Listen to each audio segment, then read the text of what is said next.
Dumping poor people on America is not making us better. They are far more likely to be receiving welfare, and that's just your average illegal immigrant, and immigrant are way higher to be accepting government assistance than American. How would they accept government assistance? Applicants don't have to wait at all. They instantly get given food, housing, everything, but they aren't asylum cases. These aren't people fleeing one corrupt, they're trying to kill you. Otherwise, they'd get to Mexico and say, home free, I'm in Mexico. No, they want to come to the biggest welfare state in the world. I mean, the American welfare state might be big in totality as far as our population goes, but it's definitely not as encompassing as plenty of other European nations. But that's besides the point. You mentioned welfare. Can you describe to me specifically how undocumented citizens take advantage of our robust welfare state? They can't walk to Sweden. They can walk to this country. No, but you're not answering my question. They can also walk to Mexico, and they're not stopping there. Ever since Donald Trump won the 2024 presidential election, people such as Hasan Piker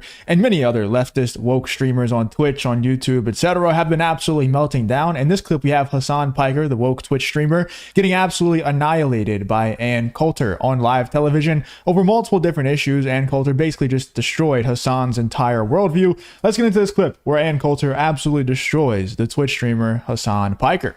That's why we want a wall. So, Hasan, is building a wall the solution? No, absolutely not. Also, what difference does it make whether we build a wall or not? These are legal asylum seekers coming in the caravan. It's not like these people are coming to cross the border or jump over the Mexican border. I feel like if they were trying to sneak into the country, they'd probably be doing a better job and not come in such high numbers coming in after escaping violence in their countries. And then on top of that, this notion that Ann is snuck in, they have welfare checks waiting for them at the border is also preposterous. It's proven over and over again that immigrants contribute far more than they take to the U.S. economy. And I think there was a 14. Notice how he specifically said the U.S. economy, not the U.S. crime rate or many other problems that these illegal immigrants cause. He's going to say that they contribute to the U.S. economy. I don't understand. Like, these people are just so disingenuous, man. Hasan Piker being probably the most bad faith actor of all of them. 1,436 economists from all different backgrounds that wrote an open letter to Donald Trump advising him that immigration is a net benefit. It's virtually every single economist agrees on this. Ann? Well, none of these are asylum cases, or they'd stop in the first country they get to. The idea of asylum is something like there's a Holocaust, there's a potato famine. No, this is how these people always live, which is why all of different countries want to come to, the biggest welfare state in the world. That is the United States, and get welfare checks. And yeah, okay, you got economists to sign a letter.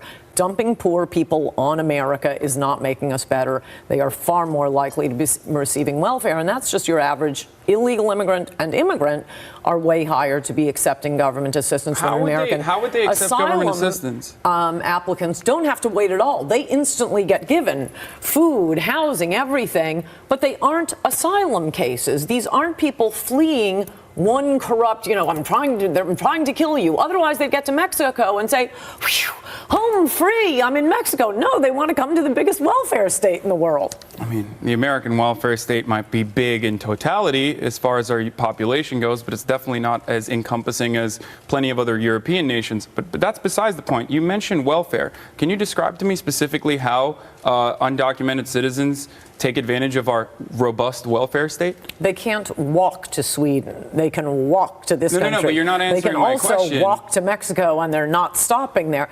Okay, but you're not answering my question. Well, you say asylum. Asylees are entitled to everything citizens are entitled to. So now they're asylum seekers because previously you were using the perspective that they aren't asylum seekers. No, I am saying they do not qualify. They should not qualify, but they are classified as asylees, as you say, and that's the whole panoply. In fact, they get more than citizens. They have housing built for them. Citizens as a whole, because you have such strong opinions on this, and look, you've been doing this for longer than I've been alive, so I would love to hear your perspective on exactly how undocumented citizens take advantage of our supposedly robust welfare state.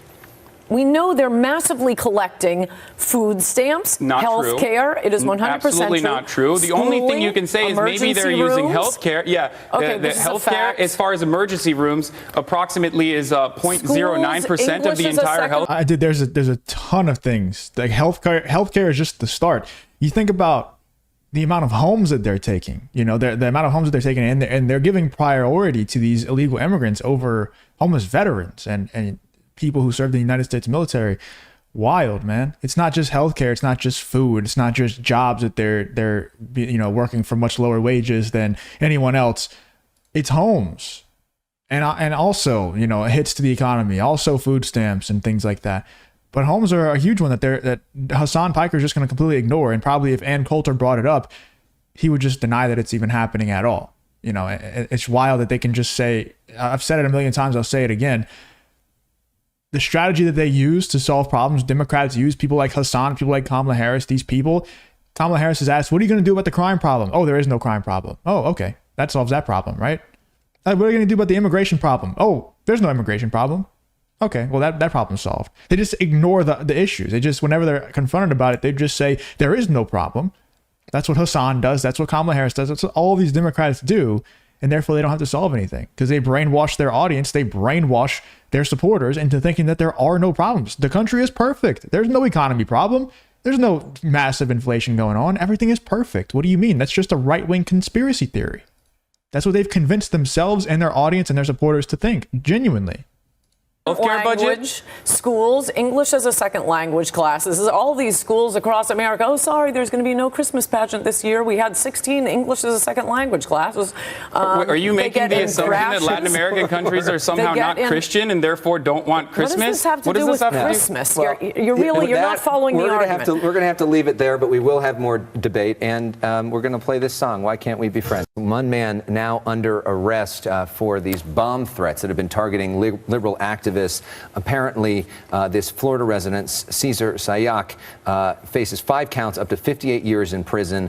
Apparently, a Trump supporter. If you enjoy content like this, then make sure you leave a like and subscribe to the channel. It really does help me out a ton. Let's get back to the video. Who did all this. Hasan, do you think the president bears any responsibility for this man's actions? Absolutely. And it's not just the president who has decried violence and talked specifically about specific acts of violence against counter-protesters, telling them that he will pay for their legal fees, talking about how if he shot someone on Fifth Avenue, that his supporters would still love him, talking about how the Second Amendment people will take care of it, and also specifically targeting not only CNN, but also Maxine Waters, claiming that Maxine Waters better watch out. These sort of statements obviously are impactful. You know what we should ask Hasan? Do you think that people like yourself, Hasan Piker, Hasanabi, however you want to describe him, people like yourself, like The View, all of these left-wingers out there, are they responsible for the assassination attempts against Donald Trump? I guarantee you he would say no. I guarantee you he would somehow spin it on the right-wingers and how they're at fault and how the person who almost killed Donald Trump was a registered Republican and all that stuff. He would take zero responsibility. And yet when it's the other way around, it's not the accountability that should be taken by the person doing the actual crimes. It should be the president and the people around the president and the people who are just like Hasan but on the other side. And yet whenever Donald Trump almost gets assassinated, they take zero accountability. In fact, people like Destiny and people like Hasan Piker laugh at the people who were actually victims of that assassination attempt and died. And, people who were at the rally. They take zero accountability. Especially when considering the current political climate in this country. So it's not just Donald Trump that's responsible, however. It's also the media apparatus that is not holding Donald Trump accountable. Ann? No, I mean, all the things Trump says, when an audience laughs, it's a joke. None of this is inciting language, talking about shooting somebody on Fifth Avenue. Come on, it's a joke. Historically, political violence has come from the left, which is why a lot of people thought it. Which is why you have the weekends, for example, instead of anyway. I'm like still a 7-day work week. But so it's been, back to the Weathermen, Sacco and Vanzetti, the anti-war protests. You had, of course, the attack on Steve Scalise. You have all the anti-globalists. The Seattle protests. It's just historically the Bernadine Dorn and Bill Ayers. This has historically been something that's come from the left. So what does that have to do with what's going on right now, though? is with this specific instance of violence. This, as I was saying, and there have also been a lot of hate hoaxes. So what was surprising here is, yeah, okay, you got yourselves a Trump supporter.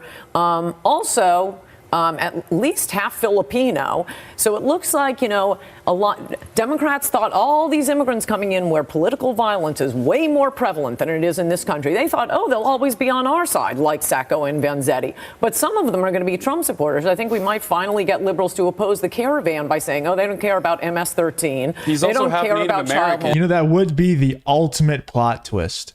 As all these people like Elon Musk is going on Joe Rogan's podcast, and I agree with him 100%. You know, I'm very critical of Elon Musk, but I agree with him in this statement, or he's saying that this past election could have been the last election because of all of the illegal immigrants that the Democrats are letting in, that Kamala Harris and Joe Biden are letting in, and giving to the swing states in order to vote Democrat. It's very obvious.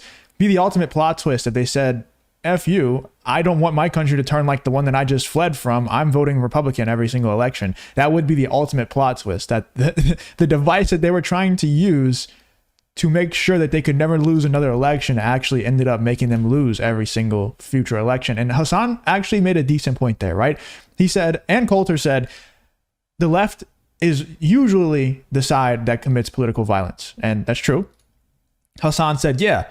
And that made us have, you know, the 7-day or the 5-day work week instead of the 7-day work week. We got weekends out of it and things like that. True.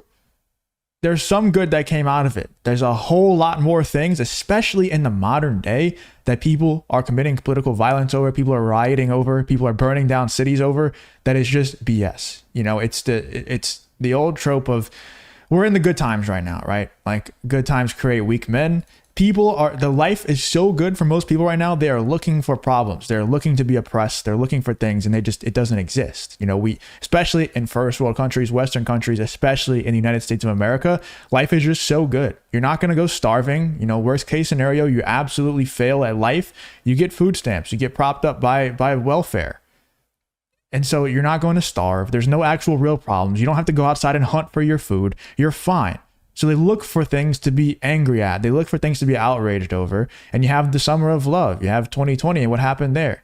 You know, you have the political violence against Donald Trump, the near assassination of Donald Trump. It's a result of all these people just looking for issues where there are none. Where the real issues lie, they act like there is none. They love the social justice stuff. They love to play the identity politics game. And where there's real issues, because the left is completely incapable of solving these actual issues, they want to act like there is no issue.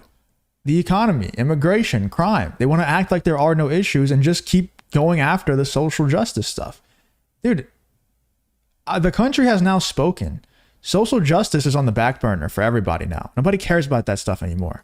People are trying to get groceries cheaper. They're trying to just live a good life within their own family. They're tired of trying to save the world and give social justice for all. Nobody cares anymore, man. People like Hasan are on their way out, and I think they're panicking. I think they're starting to freak out. Let me know in the comments what you guys think about this debate here between Ann Coulter and Hasan Piker.